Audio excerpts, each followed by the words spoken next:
ما تيجي اقول لك على خروجه اسكندرانيه ما يخرجوهاش غير الاسكندرانيين اللي بجد. طبعا يا جدعان ما ينفعش ابدا السلسله دي من غير ما نروح المكان اللي انا اتربيت فيه وانا صغير، وهو قهوه فاروق في بحري. والمنطقه دي يا جدعان مشهوره باماكن اللي هو كل الناس عارفاها زي محمد حامد، البان سيف. بس طبعا ما ينفعش نبدا اليوم بتاعنا من غير ما نفطر فطار حلو. واجمد فطار يا جدعان عند قهوه فاروق بيكون من عند العوفي، اصل الفول الصدق في اسكندريه. ورغيف الفول بصدق يا جدعان عنده ب 4 جنيه. الاسعار بصوا احنا ايه يعني احنا لسه اسعار زمان. ده كده شكل السندوتش، كميه الحشو في القلب كويسه جدا، بيبقى فيه اللي هو ايه صدق متقطع كده جواه.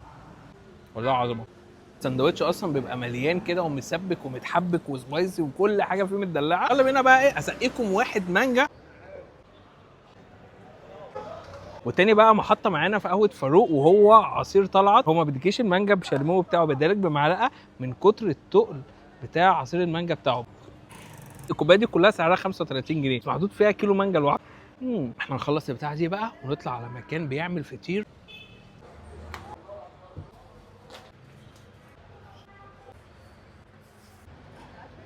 والفطيره دي يا جدعان اسمها فطيره كريمه، سعرها 50 جنيه من مكان اسمه الحسين. الفطيره بتطلبيها بالظبط دقيقتين تلاقيها معموله. طبعا هي غرقانه لبن ولا غلطه، حقيقي مورقه قوي، شاربه لبن وسمنه وسكر والحاجات دي كلها.